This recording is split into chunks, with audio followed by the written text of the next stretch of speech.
میں نے دروازے کی طرف بڑھتے ہوئے کہا، میں اپنے ساتھیوں کو بھی اندر بلا لیتا ہوں، باقی باتیں تھانے میں ہوں گی۔ وہ لپک کر میرے سامنے لرزاں آواز میں بولی، انسپکٹر، سیف کے گم ہونے سے ہمارا کوئی تعلق نہیں، لیکن میں تمہیں ایک ایسے شخص کا نام بتا سکتی ہوں جو سیف کا پرانا دشمن ہے۔ اگر اس شہر سے کسی نے اسے اغوا کیا ہے تو وہ وہی ہو سکتا ہے۔ اس کا نام مختار علی ہے۔ وہ اسٹیشن کے علاقے میں ایک ہوٹل چلاتا ہے۔ میں نے کہا، تجھے ان دونوں کی دشمنی کا کیسے علم ہے، جبکہ کسی اور نے مجھے یہ بات نہیں بتائی؟ میرے ذہن میں پرویز کا خیال آیا تھا، اگر کوئی ایسی بات ہوتی تو وہ مجھے ضرور بتاتا۔ لڑکی بولی، اس بات کا علم جو ہے مجھے اس لیے ہے کہ سیف نے مجھے خود بتایا تھا۔ وہ جن دنوں یہاں آیا تھا اس نے کہا تھا کہ مختار علی ہم دونوں کے پیار کا دشمن ہے۔ میں محسوس کر رہا تھا کہ لڑکی بتا کم رہی ہے اور چھپا زیادہ رہی ہے۔ بہرحال اس وقت یہ معلومات بھی کافی تھیں۔ یہ بات تو میں جان ہی چکا تھا کہ یہاں عیاشی کا اڈا کوئی نہیں چلاتا، نہ ہی ان لوگوں نے یہاں کوئی منشیات چھپا رکھی ہے۔ یہ ماڈرن اور دولت مند بننے کی کوشش میں بگڑا ہوا ایک گھرانہ تھا۔ لڑکی آنکھ مٹک کے لگاتی تھی۔ ایک بھائی راہزنی کی چھوٹی موٹی وارداتیں کرتا تھا اور چاچا شراب نوشی کی لت کا شکار تھا۔ لڑکی کے دوسرے بھائی ہو سکتا ہے کہ کوئی درمیانے درجے کا کاروبار کرتے ہوں۔ میں نے تھوڑا سا اور دباؤ ڈالا تو لڑکی نے مختار علی کے بارے میں ایک اور بھی انکشاف کر دیا۔ یہ انکشاف میری توقع کے عین مطابق تھا۔ لڑکی نے بتایا کہ مختار علی ہوٹل کی آڑ میں دراصل جوا خانہ چلاتا ہے۔ مختار علی کی طرف روانہ ہونے سے پہلے میں نے لڑکی کو ڈرایا دھمکایا کہ یہ باتیں وہ صرف اپنے تک محدود رکھے، ورنہ اس کے حق میں برا ہوگا۔ لڑکی نے فوراً اقرار کر لیا۔ وہ سمجھ چکی تھی کہ یہ CID انسپکٹر اس سے کوئی رعایت نہیں برتے گا۔ امرتا سنگھ کے گھر سے میں سیدھا مقامی تھانے پہنچا۔ ہندو SHO پیشہ ورانہ گرم جوشی سے ملا۔ میں نے اپنا تعارف کروایا اور بتایا کہ میں مختار علی کے اڈے پر چھاپہ مارنا چاہتا ہوں۔ اس کے لیے مجھے کچھ آدمیوں کی ضرورت ہے۔ ہندو SHO کا رنگ کچھ پھیکا پڑ گیا۔ میں سمجھ گیا کہ مختار علی اور SHO میں بھائی بندی ہے۔ مختار علی اسے ماہانہ پہنچاتا ہوگا اور SHO اس کے بدلے اس کے اڈے کے پاس سے آنکھ بند کر کے گزر جاتا ہوگا۔ میں ہندو مسلم اتحاد کی اس اعلیٰ مثال کو نیست و نابود نہیں کرنا چاہتا تھا، اس لیے اجازت لے کر چل دیا۔ ہندو انسپکٹر نے جاتے جاتے مجھے روک لیا اور کہنے لگا، نواز خان، دراصل مختار علی بڑا ہی پہنچ والا آدمی ہے۔ اس کے ہوٹل پر چھاپہ مارنا آسان نہیں۔ بہرحال میں ایسا کرتا ہوں کہ تمہارے ساتھ کچھ سادہ کپڑوں والے کو حوالے کر دیتا ہوں۔ امید ہے کہ تمہارا آدمی مل جائے گا۔ اگر نہ ملا تو پھر سرکاری کارروائی کر لیں گے۔ میں نے اس کی تجویز مان لی کیونکہ کچھ نہ کچھ ہونے سے کچھ کرنا بہتر تھا۔ SHO نے مضبوط ہاتھ پیر کے 3 آدمی میرے ساتھ کر دیے۔ جاتے جاتے اس نے پھر تاکید کی کہ مختار علی کوئی معمولی شخص نہیں، خطرناک مجرم ہے۔ کوشش کرنا کہ معاملہ خراب نہ ہو پائے۔ جس وقت میں مختار کے ہوٹل کی طرف روانہ ہوا رات کے 12 بجنے والے تھے۔ پہلے تو میرا خیال تھا کہ سیف کے بھائی پرویز کو بھی ساتھ لے لوں گا، لیکن پھر میں نے یہ ارادہ ترک کر دیا۔ تھانے سے میں سیدھا ہوٹل پہنچا۔ بڑے سے دروازے پر مختار ہوٹل اینڈ ریسٹورینٹ کا بورڈ آویزا تھا۔ اندر لموترے حال میں جو ہے اکا دکا میزوں پر گاہک بیٹھے تھے۔ میں بھی چپ چاپ ایک میز پر جا بیٹھا۔ میں سوچ رہا تھا کہ مختار علی کیوں کر سیف کو اغوا کر سکتا ہے۔ سیف کے ملازم لڑکے نے بتایا کہ یہ کوئی لین دین کا معاملہ ہے، جبکہ سیف اور مختار علی میں رقابت کا تعلق تھا۔ میں بیٹھا سوچتا رہا اور سگریٹ پیتا رہا۔ تھوڑی دیر بعد میرے ساتھی آئے اور ایک علیحدہ میز پر جا کر بیٹھ گئے اور چائے کا آرڈر دینے لگے۔ میں نے غور سے ہوٹل کا جائزہ لیا۔ کاؤنٹر کے پیچھے ایک پہلوان نما شخص بیٹھا تھا اور وہی مینیجر کے فرائض انجام دے رہا تھا۔ میں نے اس سے جا کر مختار کے متعلق پوچھا۔ وہ بڑے غور سے میرا چہرہ دیکھنے لگا۔ کیا کہا میں تجھے مختار صاحب سے؟ اس نے بدتمیزی سے پوچھا۔ میں نے کہا میں لاہور سے خاص طور پر ان سے ملنے آیا ہوں۔ ایک بندے کو ملازم رکھوانا ہے۔ اس وقت مختار صاحب نہیں مل سکتے۔ وہ خشک لہجے میں بولا، مگر میرا ملنا ضروری ہے۔ میں نے اصرار کیا۔ اس شخص نے مجھے شکی نظروں سے گھورا اور بولا، کس نے بھیجا ہے تمہیں؟ کیا نام ہے تمہارا؟ اس سے پہلے کہ میں کوئی جواب دیتا، کاؤنٹر کے پیچھے پردہ ہلا اور ایک لمبا تڑنگا خطرناک صورت والا آدمی اندر آ گیا۔ پہلوان نما شخص نے میری طرف اشارہ کرتے ہوئے کہا، کہتا ہے مختار صاحب سے ملنا ہے، کسی کو ملازم رکھوانا ہے، اور مختار صاحب کو جانتا بھی نہیں۔ ابھی مختار صاحب اس کے سامنے سے گزر کر اندر گئے ہیں۔ مجھے پہلی بار اپنی غلطی کا احساس ہوا۔ لمبے تڑنگے شخص نے کڑی نظروں سے مجھے گھورا، پھر موٹے شخص سے کہنے لگا، تلاشی لے اس کی۔ موٹا گھوم کر کاؤنٹر سے باہر نکلا اور اس نے سیدھا میرے نیفے پر ہاتھ ڈالا۔ یہاں پسٹل کا ابھار صاف محسوس ہو رہا تھا۔ یہ لوگ میری توقع سے زیادہ ہوشیار تھے۔ میں نے جلدی سے پیچھے ہٹتے ہوئے کہا، کیا بات ہے، میں تمہیں کوئی اٹھائے گھیل لگتا ہوں کیا؟ لمبے شخص نے ایک لفظ کہے بغیر ہاتھ بڑھایا اور میرے بال مٹھی میں جکڑ لیے، لیکن یہ حرکت اسے بہت مہنگی پڑ گئی۔ میں نے ایک جھٹکے سے کونی اس کے پیٹ میں ماری اور دہانا مکہ اس کے جبڑے پر رسید کیا۔ میرے بال اس کے ہاتھ سے نکل گئے۔ مکہ اتنا زوردار تھا کہ وہ لڑ کھڑاتا ہوا عقبی الماری سے جا ٹکرایا۔ شوکیس میں رکھے ہوئے مشروبات شناکوں سے ٹوٹ گئے۔ موٹے شخص نے لپک کر مجھے عقب سے بھاؤں میں جکڑ لیا۔ میں نے دیکھا کہ کونے کی میز پر بیٹھے ہوئے میرے ساتھی بھی اٹھ کھڑے ہوئے ہیں، مگر اس سے پہلے کہ جنگ و جدل سے بھرپور فلم شروع ہو جاتی، میرا مکہ کھانے والے لمبے شخص نے پہلوان کو ہاتھ سے اشارہ کیا اور اس نے مجھے چھوڑ دیا۔ یہ لمبا شخص، جو دراصل ہوٹل کا مینیجر بھی تھا، انتہائی خطرناک گنڈا تھا۔ مکہ کھانے کے بعد وہ مجھے خود سبق سکھانا چاہتا تھا۔ نہایت پھرتی سے کاؤنٹر سے چھلانگ لگا کر میرے سامنے آیا۔ اس کے ہاتھ میں چاقو تھا۔ گاہک چیختے چلاتے باہر کے دروازے کی طرف بھاگے۔ لمبے شخص کا انداز بتا رہا تھا کہ وہ چاقو پکڑنا ہی نہیں، استعمال کرنا بھی جانتا ہے۔ ہونٹوں سے نکلنے والا خون اس کی گردن کو بھگو رہا تھا۔ یہ سرخی اس کے حلیے کو اور بھی خوفناک بنا رہی تھی۔ بھاگ جاؤ یہاں سے، بھاگ جاؤ! بیرونی دروازے سے مجھے ڈری ڈری آواز میں کسی بوڑھے نے مشورہ دیا۔ میں دیکھ رہا تھا کہ میرے تینوں ساتھی ابھی تک ہوٹل میں موجود ہیں۔ وہ چند گز کے فاصلے پر کھڑے تعجب سے میری طرف دیکھ رہے تھے۔ ان کی ایک جھلک یہ بتانے کے لیے کافی تھی کہ وہ سخت خوفزدہ ہیں۔ شاید انہیں توقع نہیں تھی کہ اتنی جلدی اتنی خطرناک صورت پیدا ہو جائے گی۔ لمبے شخص نے نہایت مشتاقی کا مظاہرہ کرتے ہوئے مجھے خالی ہاتھ سے چکما دیا اور چاقو سر سے آتا ہوا میری پسلیوں کو چھو کر گزر گیا۔ بچنے کی کوشش میں میز پر گرا۔ گرتے کے ساتھ ہی میں نے کروٹ بدلی اور چاقو کا دوسرا وار لکڑی کے تختے پر پڑا۔ دوسرے اور تیسرے وار کے درمیان اتنا کم وقفہ تھا کہ میں خود کو بچانے میں ناکام رہا اور چاقو کا پھل میری کلائی میں پیوست ہو گیا۔ تکلیف کی شدت نے میرے جسم میں انگارے بھر دیے۔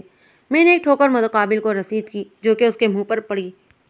کوئی عام شخص ہوتا تو ایسی ضرب کھا کر قدموں پر کھڑا نہ رہ سکتا، لیکن وہ بخت ذرا سا لڑکھڑایا اور پھر چنگھاڑ کر چاقو میرے چہرے کی طرف لایا۔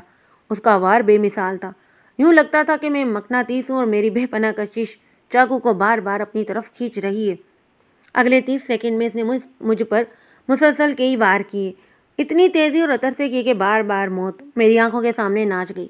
خوش قسمتی سے ایک کرسی میرے ہاتھ آ گئی اور میں اسے ڈال بنا کر مسلسل اپنا دفاع کر رہا تھا۔ ہوٹل کے دروازے پر اب مجمع لگ چکا تھا اور لوگ بڑے خوف و ہراس کے عالم میں یہ تماشا دیکھ رہے تھے۔ آخر میرا داؤ چل گیا۔ یوں ہی مقابل کا وار کھا لی گیا۔ میں نے پنجوں کے بل کھڑے ہو کر اس کرسی کو سر سے اٹھایا اور پوری طاقت سے اس کے سر پر دے مارا۔ کرسی کے کوئی 10 ٹکڑے ہوئے اور متقابل ڈگمگا گیا۔ میں نے میز سے سالن کی بھری ہوئی ایک پلیٹ اٹھا کر اس کے منہ پر دے ماری۔ اس کی آنکھوں میں مرچیں بھر گئیں اور وہ پاگلوں کی طرح چیخنے لگا۔ اسے کچھ نظر نہیں آ رہا تھا۔ وحشت میں وہ چاروں طرف چاقو گھمانے لگا۔ میں نے ایک اور کرسی اس کے سر پر توڑی اور پھر عقب سے ایک ٹانگ جما کر ایسی جمائی کہ وہ لڑکھڑاتا ہوا باتھ روم کے دروازے سے ٹکرایا اور اندر گر کر بے ہوش ہو گیا۔ میں نے ہانپتے ہوئے اسے چاروں طرف دیکھا۔ ہوٹل کباڑ خانے کا منظر پیش کر رہا تھا۔ دروازے پر ابھی تک لوگ سکتے کے عالم میں کھڑے تھے۔ سیڑھیوں پر سے 2 آدمی آہستہ آہستہ نیچے اتر رہے تھے۔ ان میں سے ایک آدمی کے کہکہے نے سکوت کو توڑا۔ میں نے غور سے اس شخص کی طرف دیکھا۔ اس کی عمر 40-45 سال کے لگ بھگ تھی۔ آدھے بازو کی قمیض اور پتلون سے اس کا کسرتی جسم جھلک رہا تھا۔ اس کے دائیں رخسار پر زخم کا ایک طویل گہرا نشان تھا۔ وہ کس کماش کا آدمی یہ نشان ظاہر کرتا تھا؟ مجھے سمجھنے میں یہ دیر نہیں لگی کہ یہی مختار علی ہے۔ مختار علی کے ساتھی پر میری نظر پڑی تو میں بھونچا رہ گیا۔ وہ سیف اللہ تھا۔ وہ دونوں ساتھ ساتھ نیچے اتر رہے تھے۔ مختار علی نے میرا کندھا تھپتھپایا تو اس کے منہ سے شراب کے بھپکے نکل رہے تھے۔ شاباش جوان، وہ خوش دلی سے بولا۔ گلباز خان کو لمبا لٹا کر تم نے ہم سب کو حیران کر دیا۔ مان گئے۔ کہاں سے آئے ہو تم؟ جہلندر سے، میں نے کہا۔ مجھے معلوم ہوا تھا کہ سیف صاحب یہاں پر ہیں۔ سیف نے چونک کر میری طرف دیکھا۔ اس سے میرے اس خیال کی تصدیق ہو گئی کہ یہی سیف ہے۔ سیف نے حیرانی سے کہا، تمہیں کس نے بھیجا ہے؟ آپ کے بھائی پرویز نے۔ وہ خود بھی آپ کی تلاش میں ہیں۔ آپ کے گھر والے سخت پریشان ہیں۔ سیف نے خاموش نظروں سے مختار علی کو گھورا۔ مختار نے کہا، چلو سیف اندر چلتے ہیں۔ آ جاؤ جوان تم بھی، وہیں باتیں ہوں گی۔ میں مختار اور سیف کے ساتھ سیڑھیاں چلتا ہوا اوپر چلا آیا۔ ہوٹل کے ملازمین گلباز خان کو ڈنڈی ڈولا کر کے جو ہے باتھ روم سے باہر لا رہے تھے۔ تمام نظریں مجھ پر جمی ہوئی تھیں۔ ایک سجے سجائے کمرے میں پہنچ کر مختار علی اور سیف اللہ باتوں میں مصروف ہو گئے۔ لگتا تھا کہ جب نیچے لڑائی شروع ہوئی تو وہ دونوں اسی اہم مسئلے پر گفتگو کر رہے تھے اور اب یہ سلسلہ پھر وہیں سے شروع ہو گیا تھا۔ فی الوقت مجھے ایک غیر متعلقہ آدمی سمجھ کر نظر انداز کر دیا گیا۔ شاید وہ سمجھ رہے تھے کہ مجھ میں اتنی اہلیت ہی نہیں کہ ان کی باتیں سمجھ سکوں۔ وہی لین دین کا تنازع تھا، بہت کچھ طے ہو چکا تھا اور اب کچھ آخری شرائط طے ہونا باقی تھیں۔ سیف اللہ کا کہنا تھا کہ وہ باقی رقم 3,000 کی 8 قسطوں میں ادا کرے گا، جبکہ مختار کا کہنا تھا کہ یہ رقم 6,000 کی 4 قسطوں میں ادا ہو جانی چاہیے۔ بالآخر یہ طے پایا کہ رقم 4,000 کی 6 قسطوں میں ادا ہوگی اور پھر اس معاہدے کا کاغذ لکھ کر دستخط کر لیے گئے۔ مختار علی نے اٹھ کر سیف سے مصافحہ کیا اور سیف نے اجازت چاہی۔ بظاہر تو لگتا تھا کہ یہ 2 کاروباری افراد کا عام سا معاہدہ ہے، لیکن سیف کے چہرے پر چوٹوں کے نشان ابھی تازہ تھے اور مختار جس قسم کا کاروباری شخص تھا، یہ مجھے اچھی طرح اندازہ ہو چکا تھا کہ یہ کوئی گہرا چکر تھا۔ مختار ہوٹل سے نکل کر میں اور سیف اللہ ایک دوسرے چائے خانے میں جا بیٹھے۔ کلائی کے زخم پر میں نے ہوٹل میں ہی پٹی باندھ لی تھی، پستول ابھی تک میری قمیض کے نیچے تھا۔ سیف اللہ اس بات سے بہت متاثر نظر آتا تھا کہ پستول موجود ہونے کے باوجود میں نے اسے لڑائی کے دوران میں استعمال نہیں کیا۔ خالی ہاتھوں گلباز خان جیسے گنڈے کی پٹائی اس کے نزدیک زبردست کارنامہ تھی۔ چائے خانے کی کڑوی کسیلی چائے کی چسکیاں لیتے ہوئے میں نے سیف کو اپنے خوف سے آگاہ کیا۔ میں نے اسے بتایا کہ شہناز ہماری ایک دور کی رشتے دار ہے۔ جب یہ لوگ لاہور میں تھے ہمارا ایک دوسرے کے گھر آنا جانا تھا۔ کل دوپہر جالندھر میں اچانک شہناز نے مجھے دیکھا اور روک لیا۔ اس نے مجھے اپنی پریشانی سے آگاہ کیا اور مدد مانگی۔ وہ پولیس کے پاس نہیں جانا چاہتی تھی، اس لیے میں خود تمہاری تلاش میں روانہ ہوا۔ اس سلسلے میں تمہارے بھائی پرویز سے بھی ملنا پڑا۔ میں امریتا سنگھ کا قصہ گول کرنا چاہتا تھا، لیکن سیف ایک گھاک شخص تھا۔ اس نے مجھ سے پوچھ ہی لیا کہ مختار کا پتہ مجھے کیسے ملا۔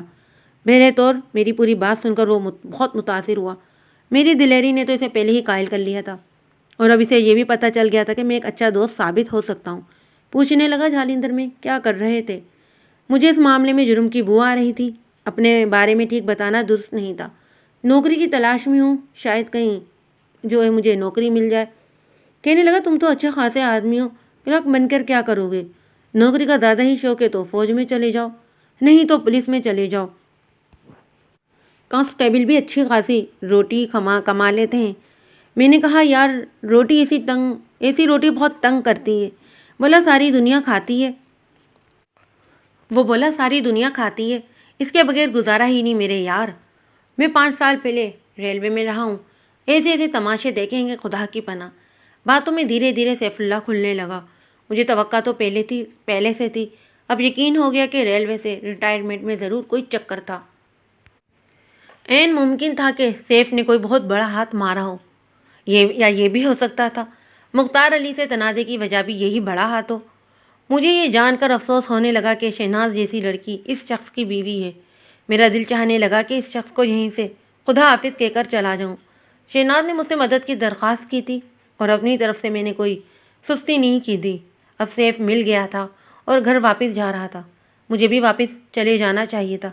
پتہ نہیں یہ کیا معاملہ تھا، ہو سکتا تھا کہ آگے چل کر میں لاتعلق نہ رہ سکتا۔ میں نے سیف سے کہا کہ بھائی صاحب اب مجھے جانے کی اجازت دو۔ اس نے کہا یہ کسی صورت نہیں ہو سکتا، تمہیں میرے ساتھ گھر چلنا ہوگا۔ میری بیوی کہے گی کہ گم ہونے والا آ گیا اور ڈھونڈنے والا گم ہو گیا۔ بہت اصرار کر کے سیف مجھے اپنے ساتھ لے کر آ گیا۔ میں محسوس کر رہا تھا کہ اس اصرار کے پیچھے کوئی اور وجہ بھی ہے۔ شاید سیف مجھ سے کوئی کام لینا چاہتا تھا۔ وہ دیکھ چکا تھا کہ ہوٹل میں نے ایک نامی گرامی گنڈے کی ٹھکائی لگائی ہے۔ بعض پیشوں میں ایسے حد چٹ لوگوں کی بہت قدر ہوتی ہے۔ ہم نے باقی کی رات بس اڈے کے اسی چائے خانے میں گزاری اور اگلے صبح جالندھر کے لیے روانہ ہو گئے۔ میں چاہتا تھا کہ پرویز کو سیف کے ملنے کی اطلاع دے دی جائے، لیکن سیف رضامند نہیں ہوا۔ اس کا کہنا تھا کہ وہ جالندھر سے اسے تار دے دے گا۔ سیف اللہ نے اصرار کیا کہ جب تک مجھے نوکری نہیں ملتی میں ان کے گھر میں رہوں۔ ایک انجانے تجسس کی وجہ سے میں نے بھی زیادہ انکار نہیں کیا۔ میری ابھی 15 دن کی چھٹی باقی تھی اور اس چھٹی کا اہم استعمال بھی میرے ذہن میں نہیں تھا۔ میں ان لوگوں کے ہاں منتقل ہو گیا۔ 1 ہفتے قیام کے بعد دونوں میاں بیوی مجھ سے کافی گھل مل گئے۔ میں دیکھ رہا تھا کہ شہناز اپنے شوہر کی بے حد عزت کرتی ہے۔ اس بیچاری کی نزدیک وہ ایک محنتی اور ایماندار شخص تھا جو وقتی طور پر کاروباری مشکلات کا شکار تھا، جبکہ حقیقت اس کے برق اور کھاتی تلخ تھی۔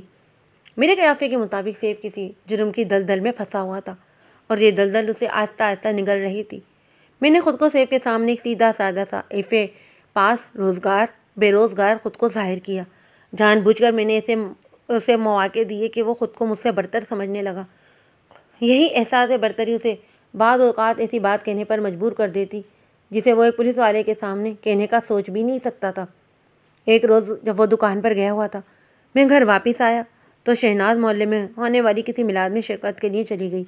میں یوں ہی گھومتا پھرتا سیف کے کمرے میں پہنچ گیا۔ اس کمرے میں لوہے کی ایک الماری سیف تھی، ظاہر ہے اس میں نقدی زیورات وغیرہ رکھے جاتے ہوں گے۔ میں نے دیکھا کہ الماری کھلی ہے اور چابیاں سوراخ میں لٹک رہی ہیں۔ صبح جلدی میں سیف اسے بند کرنا بھول گیا تھا۔ میں نے آگے بڑھ کر الماری کا دروازہ بند کرنے لگا تو میری نظر گرے ہوئے چند اخباری تراشوں پر پڑی۔ ایک تراشے پر مختار علی کا نام پڑھ کر میں چونک گیا۔ میں نے جلدی سے وہ تراشے اٹھائے۔ ان کے ساتھ کچھ اور کاغذات اور ایک ڈائری بھی تھی۔ میں نے الماری تو بند کی اور یہ کاغذات لے کر اپنے کمرے میں آ گیا۔ ان تراشوں، کاغذات اور ڈائری نے سیف کے ایک اہم راز سے پردہ اٹھا دیا۔ 2 گھنٹے بعد جب شہناز واپس پہنچی تو مجھ میں اس سے نظریں ملانے کی ہمت نہیں تھی۔ اس کا شوہر، جسے وہ مجازی خدا سمجھتی تھی، ایک عیار مجرم ثابت ہوا تھا۔ میں نے وہ تمام کاغذات الماری میں واپس رکھ دیے، لیکن ان ہلکے پھلکے کاغذات کا تکلیف دہ بوجھ میرے دل پر منتقل ہو چکا تھا۔ انکشاف یہ ہوا تھا کہ آج سے 3 سال پہلے جب سیف ریلوے پولیس میں تھا اور اس نے مختار علی کے ساتھ مل کر ایک بہت بڑی چوری کی تھی۔ اس چوری کی تفصیلات اس وقت کے اخباروں میں موجود تھیں۔ ریلوے کے گودام سے لاکھوں روپے کی لکڑی چوری ہو گئی تھی۔ یہ لکڑی سلیپروں کی شکل میں تھی۔ بعد ازاں مختار علی کو یہ لکڑی بیچنے کے الزام میں گرفتار کر لیا گیا تھا، لیکن گرفتاری سے پہلے وہ تقریباً 2 لاکھ روپے کی لکڑی فروخت کر چکا تھا۔ مختار علی پر زیر دفعات 378 اور 380 اور ریلوے ایکٹ کی مختلف دفعات کے تحت کیس درج ہوا تھا۔ یہ معلومات تو ان تراشوں میں موجود تھی، لیکن کچھ معلومات مجھے ڈائری اور دوسرے کاغذات سے حاصل ہوئیں۔ در حقیقت اس چوری کا دوسرا کردار سیف اللہ تھا۔ چونکہ وہ ریلوے میں ملازم تھا، اس لیے اس نے ہر ممکن طریقے سے مختار علی کا کام آسان بنایا تھا۔ فروخت شدہ لکڑی کی رقم بھی اسی کے پاس تھی۔ وہ اس رقم سے عیش کر رہا تھا۔ کچھ رقم اس نے بینک میں جمع کروا دی تھی اور اسی دوران اس کی شادی بھی ہو گئی۔